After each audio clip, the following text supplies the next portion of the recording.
So I'll say whenever he's going through a turn, oil pressure does seem to drop a little bit, but nothing horrible or concerning. No, it looks great. Yeah, I'll say if anything, the trims that I gave it to try to preemptively offset that are barometric-based fuel trims, and they're actually smaller than I have seen in the past or expected. In this setting, it's not. Yeah, I kind of want to see something that. You know, you're looking for things that are concerning, but you're not seeing anything. And so far, this is the most concerning thing: is that the oil pressure drops to almost just around 60 through a hairpin, and that's fine. Just on one turn. Yeah.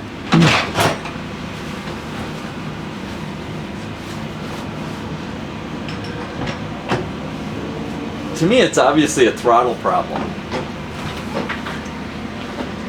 I mean, if we look at this is exactly 117 seconds, and it stops happening at 118 and a half seconds. And that's actually the RPM. You know, I think what's interesting too is I think anybody would probably look at this log or not look at the log, but see the problem and say, oh, he must be going, it's right out of a hairpin. He must be going lean from fuel starvation or something like that. Right, yeah. I can see the fuel pressure is fine. Oh, I do see it. It did the same thing for just a moment. Yeah.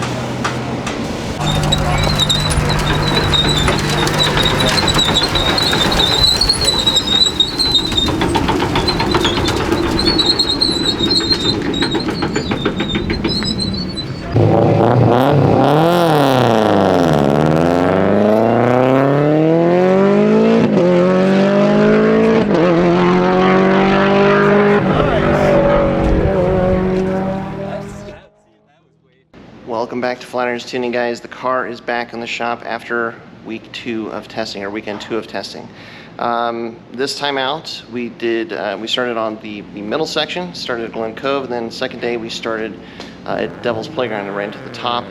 On the second day of testing, we only got 2 runs in. There was an accident down below us that pulled the safety crews from the upper section, so we only got 2 runs in. So we didn't really learn a whole lot on the second day of testing, other than Scott said it's the roughest that he's ever seen the top section of the mountain, which is not great. That's normal, happens. Like the top section is pretty flowy, but because of how much melting and cooling and freezing there is up there, a lot of frost heaves, a lot of rough conditions on the road. So if it's that rough, it's gonna be hard to be fast up there, but it's just all part of it. So everything that we were monitoring and wanted to keep an eye on from the first weekend of testing and those issues that we found, everything was okay for weekend 2. So that's a big plus. The car ran well. Didn't have any issues. But now, the interesting part of testing is that you don't know what's going to happen. That's why you do the test. You go out there and you see. And our assumption was, as soon as we added the sequential in, that got all the fancy transmission and all that jazz, we'd be immediately faster. Other people have done it. They immediately picked up time. That was our expectation. But what I can tell you is that we have done the opposite. We've actually lost time. We've gone slower. The weirdest thing, the most perplexing bit, is that where we've lost the most time is actually on the bottom section, which is where you qualify. And qualifying is really important for this race because the faster you go, the earlier you start. The earlier that you start, the better chance you have of having good weather, not being affected by rain, hail, snow, which usually you see on race day.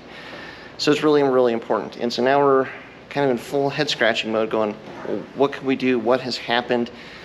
Is it all the changes that we made? And the answer is probably to some degree, yes. I mean, the standalone, the way that the standalone works, all of that functionality, the new tuning, the sequential, all of that, there's a lot to relearn and refamiliarize ourselves within the car, and Scott especially as the driver. He has to kind of learn some new ways of utilizing these things, and so that's probably certainly a part of it. But is there something else? Well, trying to figure that out. Don't know. the good news is we've got a whole week to figure it out. This coming Monday is tech, and then it's race week next week. The bad news is we've got to qualify on one of those days, and then that qualifying time sets the start order for the race. So we have a little bit of time to try some things and figure some things out, but you know, and then it just is going to be what it is for qualifying and for race day. So we're going through the car again, checking all the fluids, doing all that sort of stuff. Everything is working well so far. Playing with the intercooler sprayers, getting that all set up. It's really neat to be able to utilize the Haltech to trigger all of that. And I'll show you down here. It does seem to like to drain all the water out, so we're working on that. But yeah, so I mean, everything is good. It's kind of like giving the car a whole another once over and getting ready for the madness of race week. So that's where we're at. If we figure out what's holding us back and what's slowing us down, we'll certainly let you know. Definitely clear your calendars. June 23rd, Sunday. That is the race to the clouds. So follow us along. A lot of other cool Subarus up there running, as well as Zach Sober, Mechanical Advantage Racing, Kendall Samuel is running. So a lot of people to root for. Yeah, so that's pretty much where we're at. So thanks for your support. Thanks for watching. And yeah, until next time, stay tuned to Flat Irons Tuning.